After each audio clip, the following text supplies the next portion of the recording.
O objetivo desse vídeo é servir como um guia para a instalação da pilha de software da Chirpstack. Neste vídeo, então, nós vamos configurar um Raspberry Pi para se comportar como um Gateway LoRaWAN e também executar o resto da pilha de software, que é composto então do Network Server e do Application Server. Por esse motivo, eu já estou aqui no site da Chirpstack, onde a gente pode encontrar vários links interessantes. O primeiro deles é aqui em Getting Started, onde há uma breve explicação de como o LoRaWAN funciona, mas o que é interessante notar é que temos uma primeira descrição sobre a arquitetura de software que a Chirpstack implementa. Nós temos também um vídeo completo sobre arquitetura que eu vou deixar linkado aqui no card.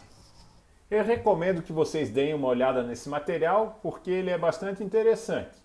Mas agora, sem mais delongas, vamos partir para o primeiro passo da instalação do nosso gateway, que seria configurar o Raspberry Pi.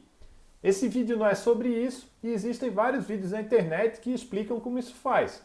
Eu sugiro que vocês naveguem até o site da Raspberry Pi Foundation, ou Pi, né? Vai ter gente que vai falar desse meu vídeo, estou chamando de Raspberry Pi, mas é o nome que eu resolvi dar para ele. E vocês sigam aqui qualquer um desses tutoriais, que também não é muito difícil fazer o Raspberry Pi funcionar. Uma vez com o hardware configurado, a instalação aqui do site da Chirpstack é trivial. Eu vou navegar aqui em Install, General Install, e vai ter alguma opção específica para o Debian. Como o Raspbian que foi instalado no nosso Raspberry é baseado em Debian, a gente pode seguir exatamente o mesmo guia aqui para Debian ou Ubuntu. Eu não vou passar as informações aqui ao detalhe, porque basta seguir o que tem aqui no tutorial. Não tem muita diferença na hora da instalação. O que de fato é interessante é a configuração que deve seguir então as nossas configurações regionais. Eu já aproveito também aqui o vídeo, né, para deixar aqui no card, né, novamente, esse vídeo sobre configurações regionais, então. E, sem mais delongas, vamos partir para a instalação. Eu estou partindo aqui de um terminal SSH da última versão do Raspbian disponível no site da Raspberry Pi Foundation. Vou logar aqui.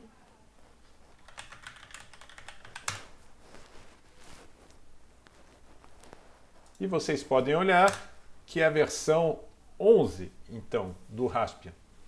Agora eu vou simplesmente copiar todas as linhas de comando que está lá no tutorial da Chirpstack, aqui nesse mesmo terminal.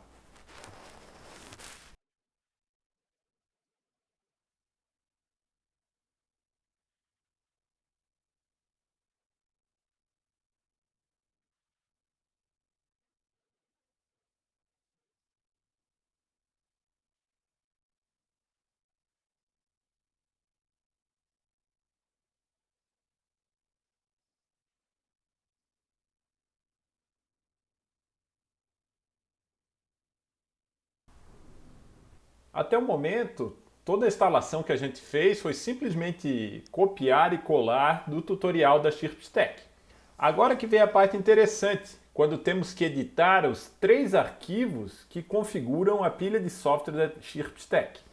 Esses arquivos estão localizados na pasta /etc da instalação que a gente acabou de fazer. E o nome dos diretórios são os seguintes, ó, Chirpstack Application Server, Gateway Bridge e Network Server. A gente observa que não consegue acessar esses diretórios utilizando o nosso usuário padrão do Raspberry Pi. Isso é por uma questão de segurança, porque esses arquivos aqui também contêm informações sensíveis, como senhas dos bancos de dados e coisas do gênero. Então, para acessar esse diretório, nós vamos ter que utilizar a nossa conta de root do Raspberry Pi, usando o comando sudo su.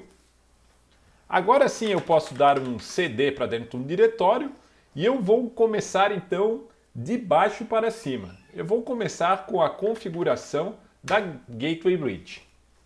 Dentro do diretório nós podemos observar que existe apenas um arquivo que tem a extensão .toml. É esse arquivo que nós vamos configurar. eu posso usar aqui o VI para acessar o conteúdo desse arquivo. O padrão já vem com alguma coisa minimamente funcional, mas vai ser interessante que a gente utilize um arquivo pré-configurado para a região de interesse, que aqui no nosso caso é o AU 915, também utilizado no Brasil. Eu já preparei no Moodle um arquivo .targz que contém as configurações. Então nós vamos fazer o download desse arquivo, copiá-lo então aqui para os diretórios equivalentes e então verificar as principais configurações que foram alteradas nesses arquivos. Vamos fazer isso então. Eu vou voltar para a minha pasta raiz e aqui eu vou utilizar o comando wget com o link que está disponível no Moodle. Aqui está o nosso arquivo que eu posso então deszipar. Deszipando ele, eu observo que agora eu tenho 3 pastas que são as pastas equivalentes. O que eu posso fazer então é copiar esses 3 diretórios lá para a pasta etc. E eu posso fazer isso porque eu já estou logado como root, né?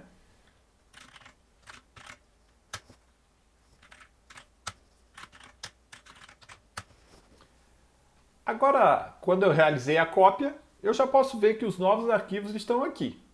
Agora nós podemos passar então para a inspeção das principais opções que foram alteradas. A Gateway Bridge não tem nenhuma configuração muito importante, então vou partir direto para o nosso Network Server. Como o Network Server é a entidade da nossa pilha de software que gerencia toda a rede, é meio que natural que ele possui a maior quantidade de configurações. Como eu falei, a gente não vai passar por todas, só pelas principais. Uma que é bastante importante é logo aqui na configuração do banco de dados, né? Porque a gente tem essa string aqui do DSN, que é justamente a linha que o Network Server utiliza para acessar aquele banco que a gente criou na instalação. Vocês podem observar aqui que logo depois das 2 barras, nós temos ShirtStack-NS, que é o nome de nosso banco. Em seguida, nós temos que adicionar a senha que a gente configurou na hora de criar o nosso usuário. Aqui eu deixei como password e a gente tem que trocar então para o conteúdo que a gente configurou, que no meu caso foi LabSC. Se nós também trocamos o nome do banco, isso deve ser configurado aqui depois do localhost /. Agora nós vamos partir para as configurações regionais propriamente ditas. A primeira, então, que é interessante, é justamente a região que está configurada no nosso Network Server. A gente pode observar que o name, então, é o 915. E outra coisa bastante interessante nesse arquivo é que os comentários são muito bons. Fica até bem fácil de a gente ler os comentários e escolher a opção correta se nós quisermos configurar diferentemente do que está nesse arquivo padrão. A próxima configuração interessante é então em qual subbanda que o nosso Network Server vai operar. O nome dessa opção então é Uplink Channels. E a gente pode observar aqui que nesse arquivo padrão, os canais de uplink que estão configurados são de 8 até 15. Nós podemos alterar isso, pois agora já sabemos, porque vimos o vídeo da configuração regional, eu vou deixar ali no card, né? Que existem 64 canais na banda AU 915. A primeira subbanda vai de 0 a 7, a segunda subbanda de 8 a 15 e assim por diante. Nesse vídeo de exemplo, para ser diferente, eu vou configurar o nosso Network Server para funcionar na terceira subbanda, então que seria do canal 16 até o canal 23.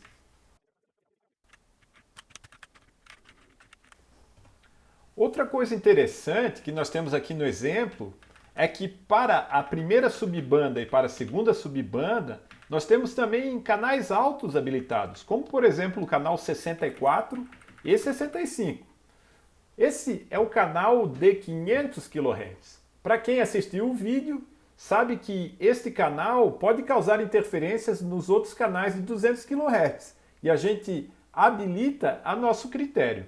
Eu aqui no caso, então, vou habilitar o canal de 500 kHz para a terceira subbanda, que seria então o canal 66.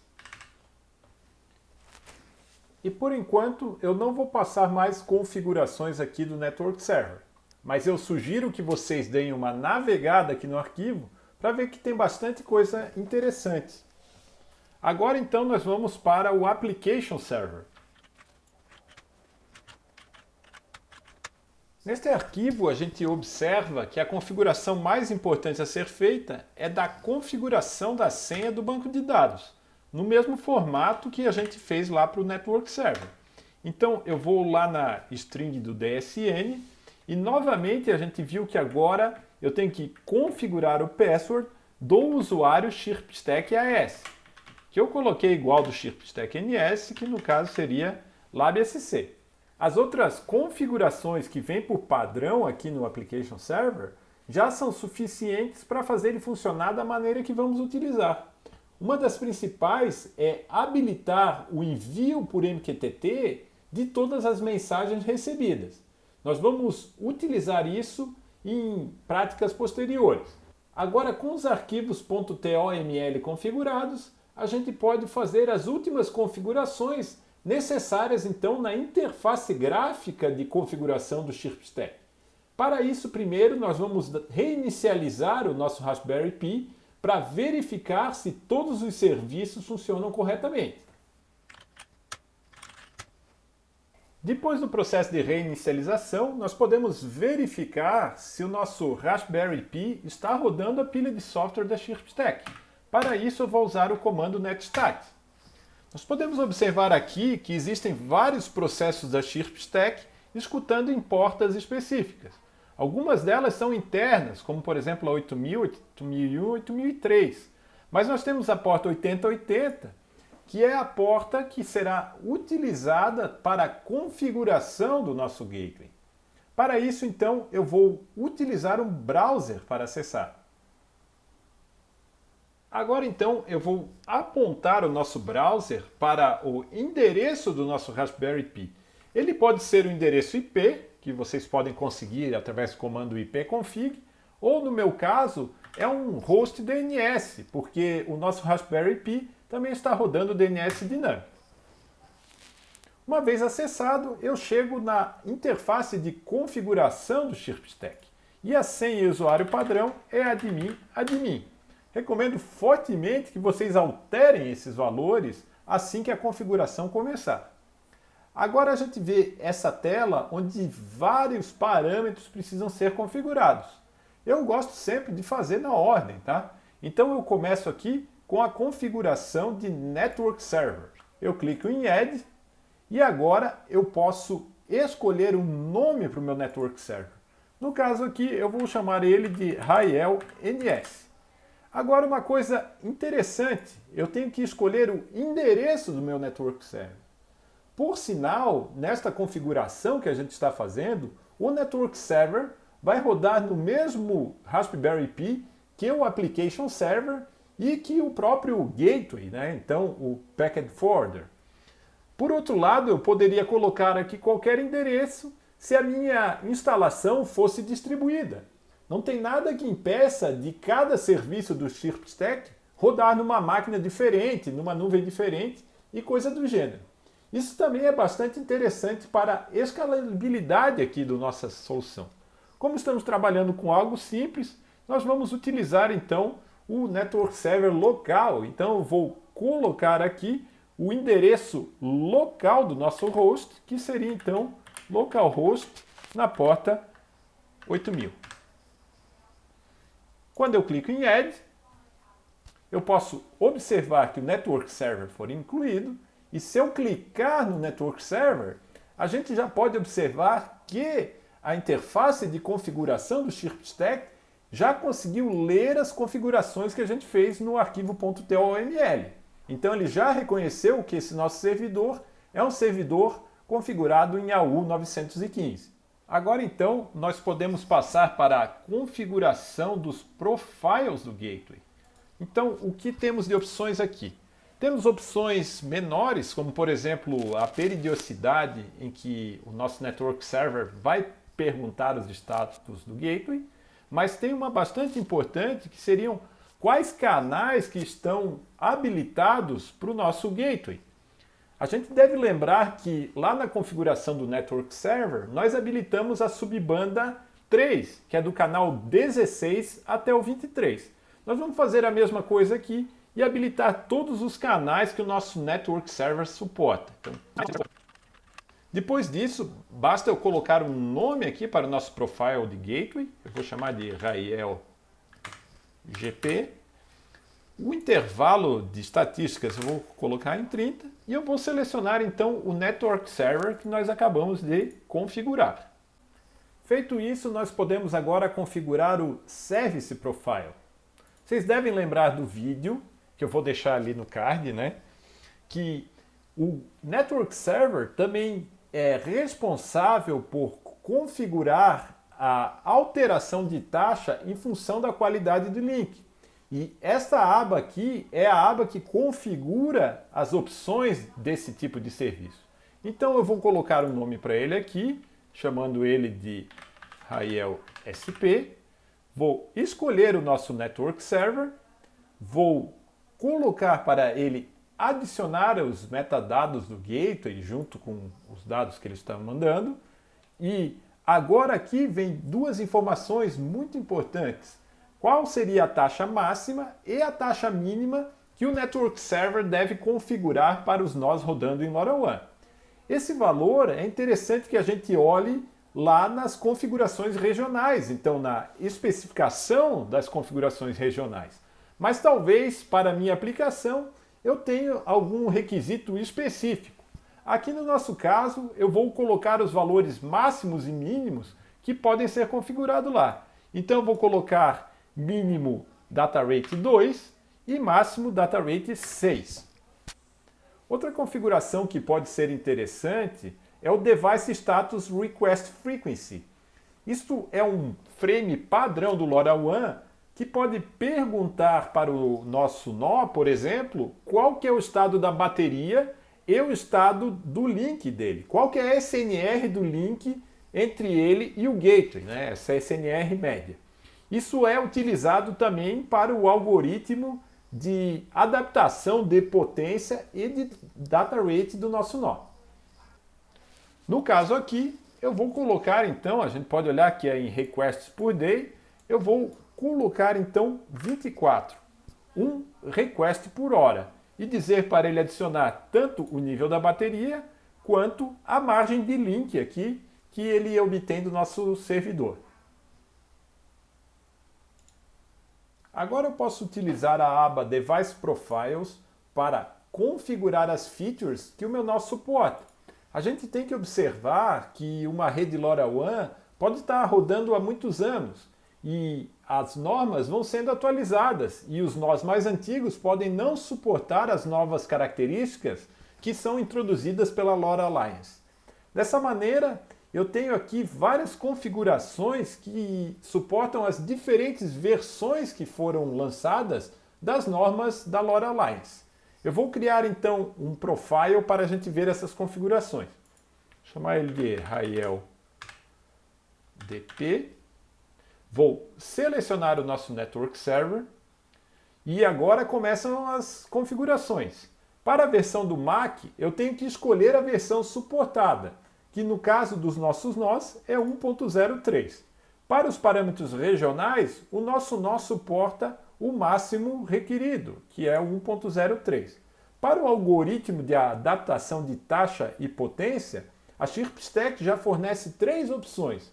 Há também uma opção de eu criar o meu próprio algoritmo, só que isso está fora do alcance do nosso vídeo. Eu vou colocar aqui o algoritmo default e completar com as outras configurações que não são tão relevantes. Depois disso, eu tenho que configurar aqui na outra aba que tipo de método de join de rede que o nosso nó suporta. Nós vamos ter um vídeo específico só para configurações de segurança e join de dispositivos. Eu vou deixar esse vídeo aqui no card, né, que está aqui do lado. Então, Para o nosso caso, o dispositivo suporta OTA e isto é tudo de configuração que eu tenho que fazer para suportar dispositivos classe A. E finalmente nós chegamos na aba Applications. Quando nós estávamos autorizando os nós a entrar na nossa rede LoRaWAN, era na aba Applications que nós configurávamos cada nó. É porque nós podemos ter várias aplicações. E o que nós estávamos fazendo é associando aquele nó à aplicação que já estava configurada. Agora nós vamos criar uma nova aqui. E reparar que não tem muitas configurações, né? Cada aplicação só precisa então de um Service Profile que a gente acabou de configurar. Eu vou colocar o nome aqui da aplicação. Depois disso eu vou colocar uma descrição qualquer aqui, né? Vou criar e a gente então já está habilitado a chegar aqui na aplicação e adicionar mais nós aqui para começar a entrar na nossa rede LoRaWAN. E isso completa então a configuração do nosso Network Server e Application Server. A única aba que eu deixei de fora, que vai ser assunto para o próximo vídeo, é a aba Gateways. Porque agora o que nós precisamos fazer é configurar cada um dos nossos gateways que vai formar a estrela de estrelas. Então, até a próxima!